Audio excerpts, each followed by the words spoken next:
Today, while on the phones, I took a variety of calls. A lot are the accidental calls that we get from people having their phone in their pockets and dialing by the phone getting a random series of button presses done, which would cause the phone to dial 911. Others were the normal style medical calls. An elderly person that had extreme trouble breathing with chest pain, and then others calling in because of vehicle collisions, both with and without injuries. I wouldn't say I got any calls that immediately struck me as being odd, but today was a normal day. That can't always be said for me or any other dispatcher. Those odd calls we get from time to time really are sometimes hard to explain when we receive them, and sometimes even harder to put together after help gets on the scene. In this episode today, I'll be playing and talking about some of those odd calls that are hard to classify or that just don't really match well with the norm. As always, listener discretion is highly advised in this and every other episode. Welcome back to Music City 911. 911 emergency, what are you reporting? Yeah, I think my daughter's been abducted, and I think she's currently being murdered. Sorry, your phone cut out there. You said you thought your daughter had been abducted? Yeah, my daughter's been abducted. Do you know who abducted her? No, I don't. Do you know where she is? I don't know where she is, sir. Why do you think she's been abducted? Because I've been trying to get a hold of her, and then earlier I called, and some guy answered and just hung up. Okay. Where does she live? She lives in Winnetka. Her name's... Got it. Let me see if I can get LAPD on the phone with us, see if we can get a missing persons report up. I'm in Burbank. I know you're in Burbank, sir, but she lives in Winnetka, which is LAPD, right? Yeah, but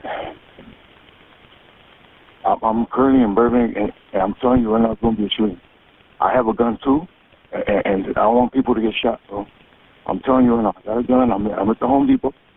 I'm about to get off, bro. You're just following me, and you're going to get off, and I'm just going to start shooting, bro. I have to. Okay. Well, I don't think that's a good idea, sir. I'd prefer you didn't do that. I've been to that Home Depot. There's a lot of nice people there. I don't think they should be shot. I'm just telling you what was about to transpire. Okay. The Home Depot in Burbank, bro. What's your name? Ruben Ramos. The telephone number you're calling on, is that your phone number here, the one that ends in 3685? Yes. All right. Let me see if I can get Burbank PD on the phone and see if we can get you some help, okay, sir? Are you in the car or inside the Home Depot, or where are you? No, I'm inside the Home Depot, like, in the car. You're inside Home Depot right now? Yeah. Okay. All right, let me get Burbank PD on the phone with us, okay? See if I can get an operator to help us out.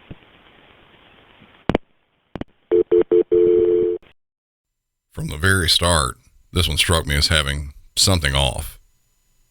Someone who has their daughter that has been abducted, they aren't this calm.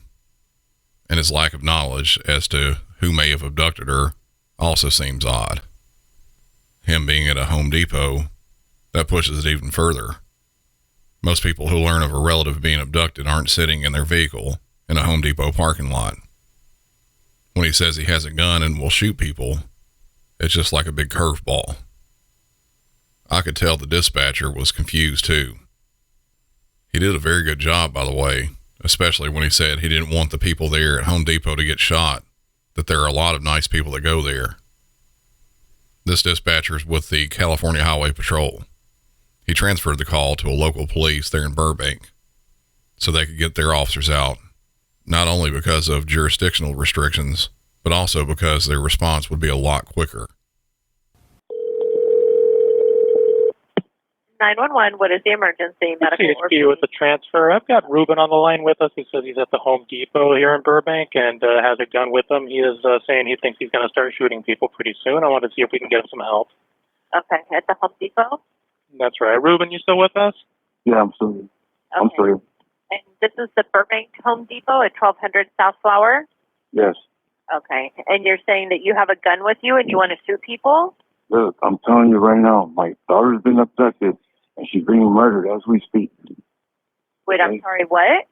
My daughter's been abducted and she's being murdered as we speak. Okay, well, CHP just said that you're at Home Depot and said something about shooting someone. Look, man, I got people following me, man. I mean, what do you want me to do? I got to defend myself. Okay, so Ruben, can you tell me if you're at the Home Depot right now? Yes, I'm at the Home Depot right Are now. you in a car? Yes, in a van. What color is your van? Silver. Silver van? Okay. And what kind of gun do you have? 25 Beretta, man. A Beretta? 25. 25? Yes. Okay. And where's the gun right now? My van. Is it in your hands? In my van, yeah, it's right here, right here. It's in the van where? With me. Okay. Who else is in the van with you? Just I'm just by myself. I'm sorry? I'm alone. Okay. All right. And you said that your daughter was abducted? Yes, she was. Okay. And when was she abducted? It had to have been like earlier this morning. Earlier this morning? By who? I don't know. I don't know, man. Okay. Do you live in Burbank? I don't live in Burbank. You don't live in Burbank? Okay. And what did you tell CHP about shooting somebody? No, this is what I said. I said, look, I got people following me, and they start shooting at me, I'm going to start shooting back. Okay. Who do you think is following you? I don't know, man. I don't know. Okay. Where in the parking lot are you? I'm at the like the south entrance. At the south entrance? Is that what you said? Yeah. Yes. Okay. Oh, there's TV right there. Okay. And if an officer comes to talk to you to help you, then are you able to keep that gun away from you so that you can talk to the officers? Hell no. No, ma'am. What's your last name? Ramos. Okay. And did you say yes, you can, or you cannot? No, I mean, I can't keep it away from me. No, I can't. You cannot, or you can? No, I cannot. Okay. Why is that, sir? Hello? Look, man, I mean, basically, they're trying to abduct me, too. I don't know why it took. I have officers coming to help you, sir. Man, my daughter's name is. Okay? You what? My daughter's name is. Your daughter's name is. Okay. Yes. How old is? She's 21. Okay, 21 years old. What kind of van is it? It's a silver. It's Toyota Sienna. Silver Toyota Sienna. Yeah. The more I listen to the caller, it seems that he's paranoid, saying that someone's following him and that he doesn't know who it is. People in the depths of a mental health crisis and or drugs can start to think things like this, that there's some sort of nameless, faceless group of people who are following them around or trying to hurt them, but they never have seen them before and have no real valid reason to believe that someone is actually following them. The dispatcher from Burbank was trying to get some good info and did find out the caller was in a silver Toyota Sienna van and that he was armed with a Beretta 25 caliber pistol. A 25 is a very small round, and the gun that it goes in is also pretty tiny, with an average person being able to fit the entire gun in the palm of their hand. Because of its size, it's very concealable. Even though it's a smaller round, it can still be deadly with a well-placed shot. Officers arrived on the scene and found the caller's van and asked him to exit the vehicle. He was still on the phone with dispatch, and officers asked the dispatcher to try to get him to come out. Okay. Are you able to step out of the van with your hands up? No. He said no. No, I'm not. No, ma'am, I'm not. I mean, I'm just can't. I'm not. Huh? Are you wearing a hat, sir? Yeah, I'm wearing a hat. How did you know? He is wearing a hat. Okay. How did you know? Because we're trying to help you, sir. I have a few officers there. We want to help you and talk to you about your daughter. We're there to help you. Is there any way you can exit the van with nothing in your hands and your hands up? Oh, man. No. I mean, I don't know, man. I don't know. I just don't know what. I don't know. The caller finally did leave the vehicle, and he did so with his hands concealed in his pockets. Officers were not sure if he had the gun he was talking about or not.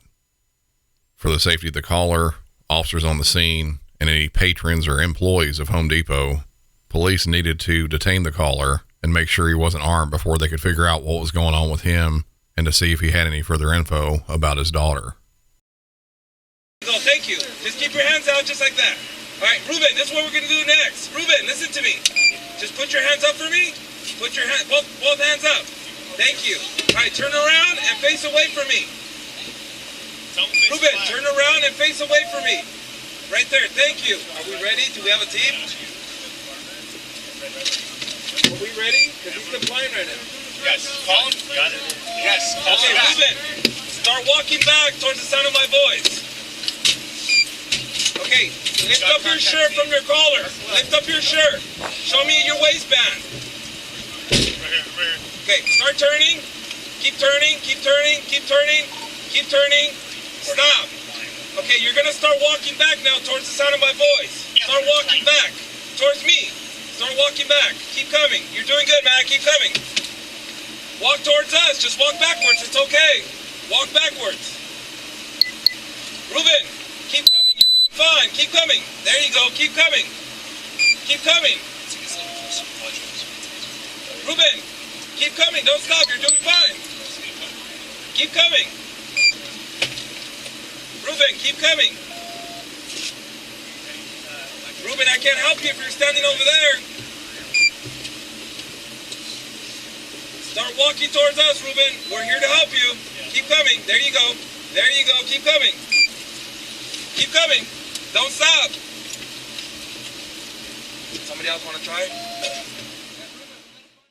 At first, it seemed like the caller was going to comply with the officer's commands. He started to back up, but then after several minutes, he started refusing to do what the officers were asking him to. He then refused to move towards the officers with his hands out of his pockets. Because of this, a decision was made to use a less lethal device, a 40mm launcher that fires a sponge round meant to inflict pain but not permanently injure the person. After he was hit with that projectile, he moved from the front of the vehicle he was standing next to with his hand extended in a shooter stance, pointing an object at the officers. Your hand, man. Ruben, I need you to calm down. Just bring your hand back out. Bring your hand back out.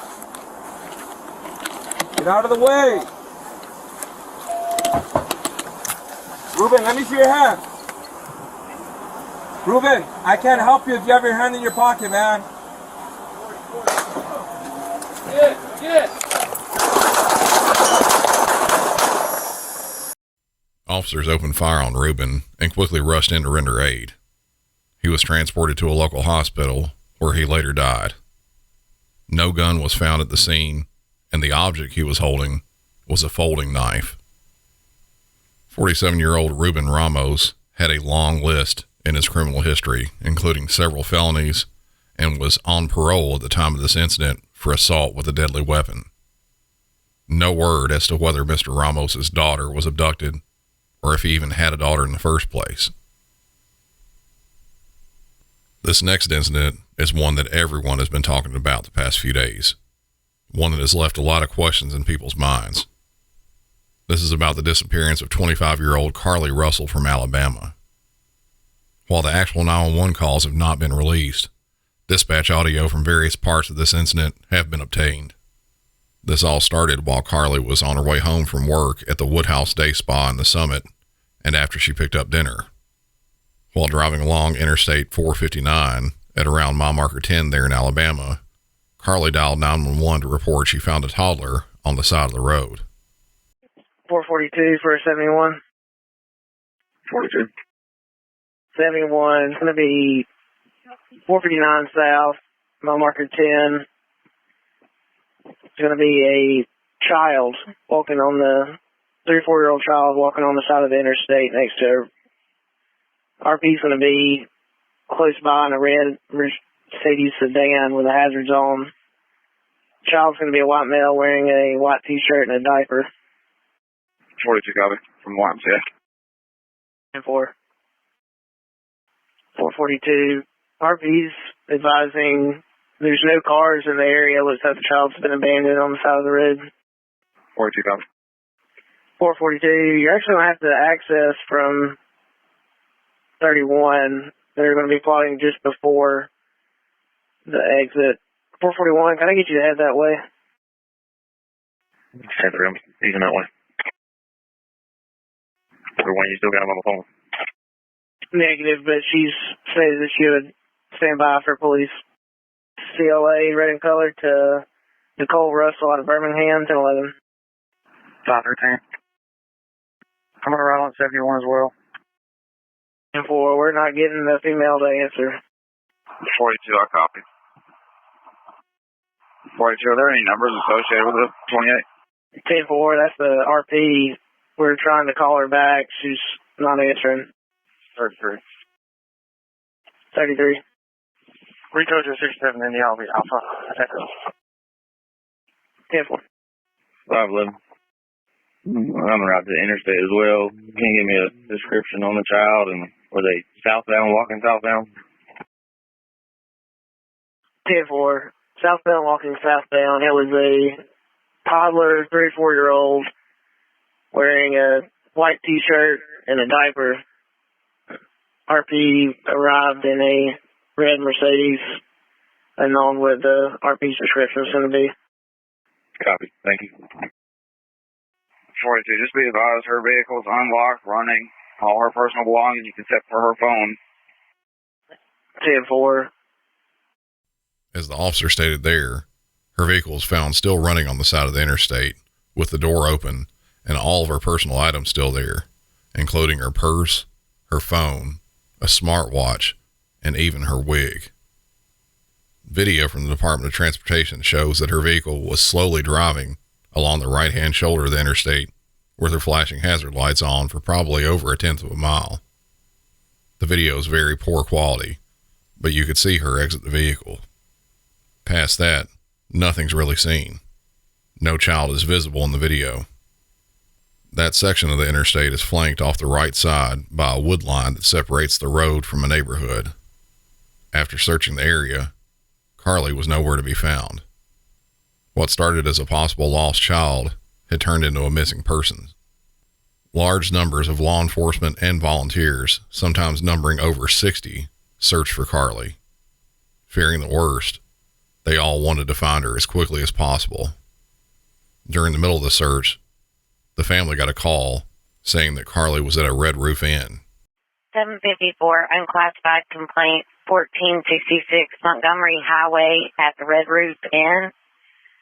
The front office, per caller, family members at this location saying they received a call from the female that's missing, Carly Russell. 754, family members are saying they received a call from the female saying she was at this location. 754 en route. 6 of the responding units. I just spoke with the front desk clerk. They said that the family is not being hostile or anything like that, but that there was about 6 carloads of people that have just shown up over there. 5-4 copy. Did the front desk have anybody check in under that name? Negative, and according to the front desk, the message that the family got did not state which Red Roof Inn. They don't know if it's going to be Vestavia or another location. 760 on scene of Red Roof. 1904. Can you show me second service? Help me out, Red Roof. A search of that Red Roof Inn found nothing. The family wasn't even sure which Red Roof Inn she could have been at, if she was at one at all. Nearly 2 days had passed since Carly's car was found abandoned. Then, miraculously at around 10 p.m., she showed back up at her home on foot and knocked on the door. 2011 Rescue 11 respond 2029 nominally passed. Unresponsive female. 2011 Rescue 11 nominally passed. Adult female unresponsive is breathing. Police are en route. Stage 4 police. Engine 5 responding. Engine 5 responding. 126. 2644, my apologies. Are you clear for traffic? 10-4. Homewood declaring it at the time and you said please advise. 10-4. 111, Rescue 11 respond. 11 Rescue 11 responding. 34, I sent you a 77 Ridge Crossing Department. That was advised. I'll be on service November 2247. 13. See if they can provide a vehicle description as well. Yeah, where we're trying to get further. 32. I'll arrive with 34 to 77. 29 nominally passed. Police are en route. Unresponsive female is breathing. 17. 717, confirming you're in service. 10-4 Charlie, I'll back up. 717, 2248. 35, I'm out with 52. 2248. 38, I'm 23. Be advised, we've got a large crowd out here in the street. 2011 on scene staging. 2011 be nominally passed. 2011 be advised. Scene of security, you can go in. Rescue 11. Gentlemen. 40, show me 23. Gentlemen. From that dispatch audio, Carly had showed back up at her house, but ultimately was unresponsive. She was taken to a local hospital where, at the time of this recording, she was still at. Police have not released info about what happened to Carly, but family members and Carly's boyfriend have had interviews and made posts on social media. Her boyfriend stated that she had been abducted, and for 2 days, she was fighting both physically and mentally for her life. Right now, few, if anyone, knows exactly what happened to Carly. In the coming days, I know that I, along with the rest of the public, will be waiting for updates on this. If Carly was abducted as stated, that means that a kidnapper is on the loose, and everyone wants to know who this person is. And this last incident I'm going to talk about is going to need a little bit of an extra warning. This one will involve violence against children. If this is something you can't handle, I'd go ahead and turn the episode off now. This one, just like the last, there's been no 911 call released. All that I have is a bit of info and the audio from the body-worn camera of one of the responding officers.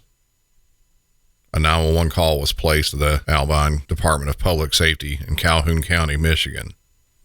The call was from a 15-year-old girl screaming and asking for help, saying her mother was killing her siblings. The audio we're about to hear is the officer still in his car about to arrive on the scene where this is supposed to be happening. Back on the line, she's advising that her mother has just killed her sister. We're trying to get further. Excuse speech. She's advising there's a knife involved. We're still trying to get further.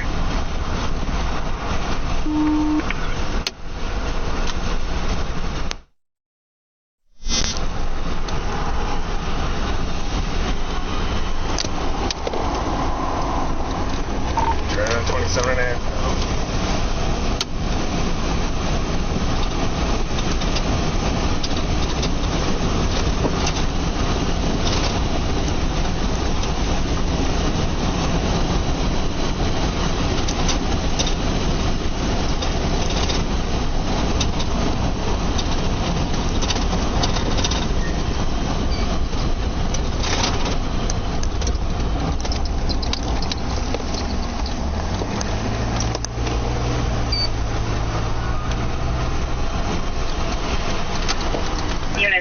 It looks like the mother has stabbed her sister. We're trying to get further. We don't know where she's at. We're out. County unit in front of me is going to be the one on the right there with the door ajar.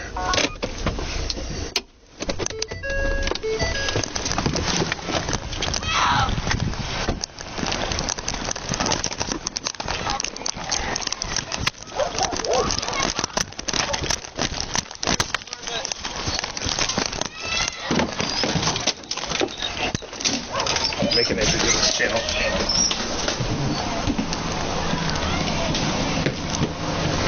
Making entry.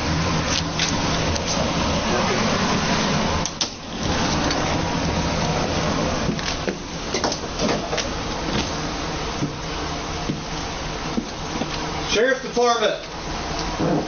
Public safety. Got someone in here. You're moving there? Yep. That's priority. Let's check it. Officers entered the residence, which had an open front door and a screen door that looked like it had been ripped to pieces. After announcing that they were with the sheriff's department, some commotion could be heard inside the bathroom, which was locked. At the end of the audio, we heard the officer knocking on the door. A decision was then made to kick the door open. What they found inside is enough to give someone nightmares for years. Buddha.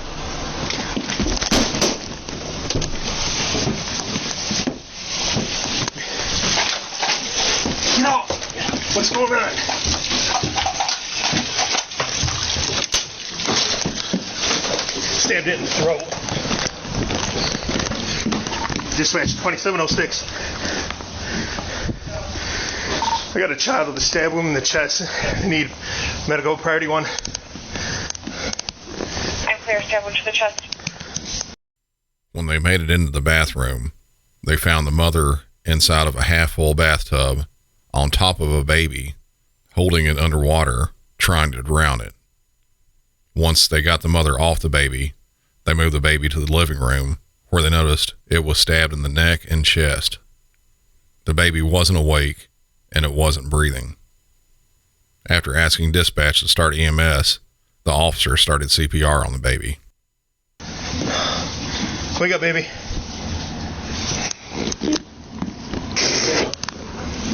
Stand up. The mother was drowning it in the bathtub when we found it. Stand up. I'm clear, 1317. Stand up. Send whoever we got. Stand up. 80, Stand up. 5418. Start that way. If you get DB on the line as well, if you can, please. Okay. What can I help? 3, 4, 5, 17, 7.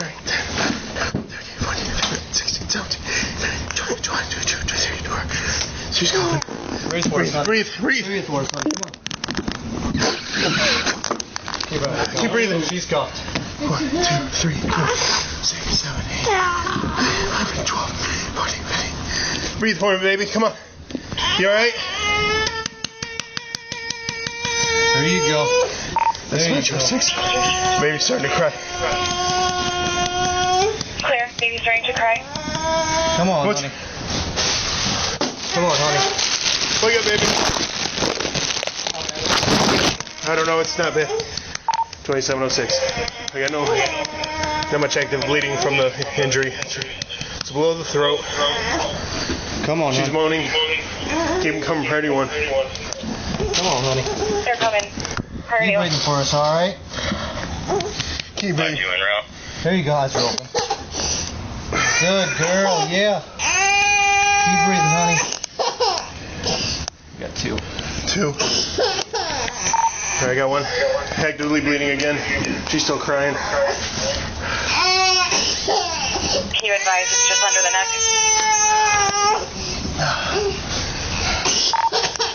It's going to be at the bottom of the throat.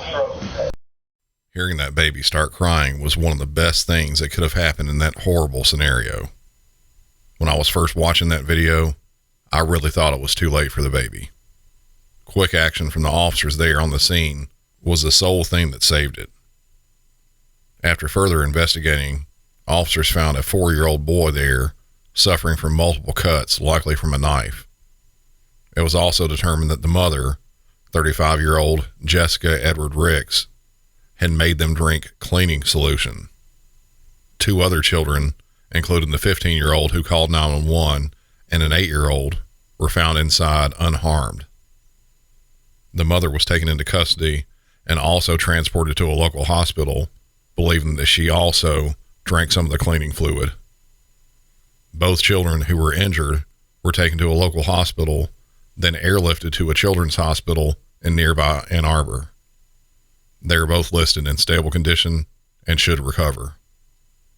The mother has been charged with a total of 6 counts, including child abuse and attempted murder.